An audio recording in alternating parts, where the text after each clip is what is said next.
Um abraço a você, caro amigo internauta, e a minha gratidão por mais uma vez estar aqui acessando o nosso vídeo, que você sabe, também pode assistir pelo site da Editora Chico Xavier, que é o www.editorachicoxavier.com.br. Hoje nós vamos tratar da questão número 83 de O Livro dos Espíritos, que está na parte segunda do Mundo Espírita ou Mundo dos Espíritos, em seu capítulo 1, que trata dos Espíritos. Hoje a pergunta é a seguinte, questão 83. Os Espíritos têm fim? Compreende-se que seja eterno o princípio de onde eles emanam, mas o que perguntamos é se suas individualidades têm um termo, e se em dado tempo, mais ou menos longo, o elemento de que são formados não se dissemina e volta à massa de onde saiu, como sucede com os corpos materiais. É difícil conceber-se que uma coisa que teve começo possa não ter fim. Então essa é a pergunta com a explicação da dúvida que tinha Allan Kardec para os espíritos. E eles responderam assim: há muitas coisas que não compreendeis, porque tendes limitada a inteligência.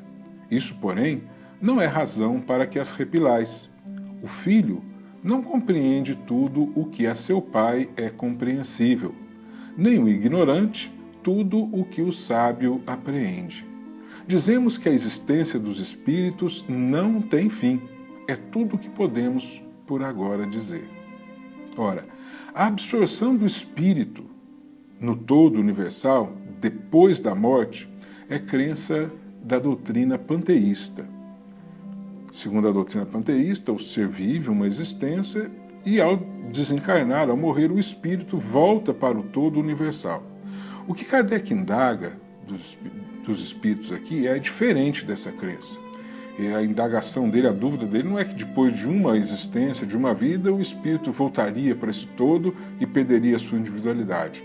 O que Kardec indaga é se o espírito, depois de ter passado por diversas e inúmeras reencarnações aqui na Terra, depois de ter ido da erraticidade, voltado várias e várias vezes, várias existências na carne, depois de ter conquistado a perfeição que lhe seja possível como criatura divina, se ele ainda continua como um ser individualizado, ou se ele é absorvido por esse todo universal. Ou seja, como tem o objetivo de criar, do espírito ser criado simples e ignorante e chegar à perfeição, o que ele indaga é se nesse termo, nesta reta de chegada, quando cruza a linha de chegada, se ele continua existindo, mesmo já tendo atingido todo o seu objetivo, se ele continua existindo como um ser individual, ou se ele passa a ser absorvido então ali pelo todo universal por já ter conquistado esse objetivo. Essa é a pergunta, a questão colocada por Kardec aos espíritos.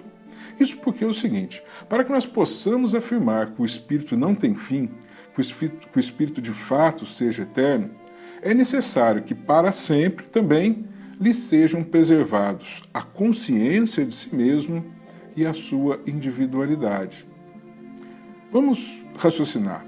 Se nós perdemos a consciência, nós deixamos de existir como um ser ativo, deixamos de atuar no universo, nas sociedades universais, porque estaremos no todo. E aí, obviamente, nós deixaremos de existir, porque não teremos mais o livre-arbítrio, né? É a própria condição que concede essa oportunidade da gente aprender a vida, de viver, de decidir o que fazer, o que caminhar.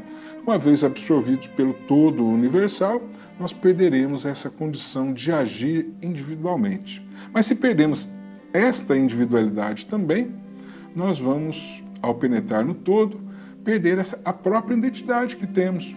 Vamos somar todo o aprendizado que constituímos, no decorrer de todas as nossas existências, àquele todo universal.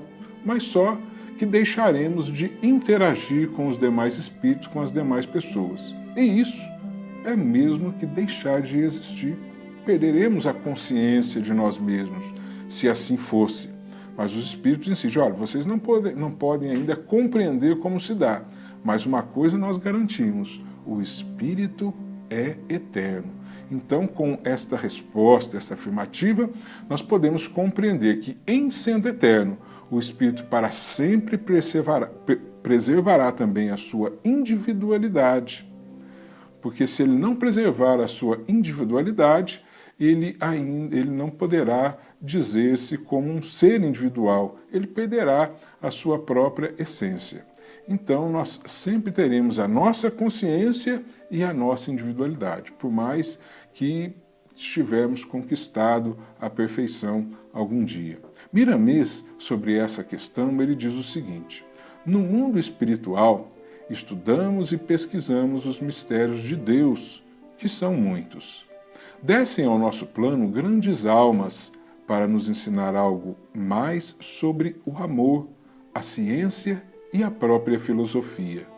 E devemos dizer que há assuntos para os quais nos falta ainda o entendimento. Usamos a oração para compreender na gradação das leis o que é nos dado a conhecer. Do que compreendemos, algumas coisas passamos para os homens pelas faculdades mediúnicas dos mesmos. Devemos repetir para o bem-estar geral que somos eternos na eternidade de Deus, mesmo com todas as transformações sofridas. Que Jesus nos abençoe e ilumine os nossos corações. Muita paz.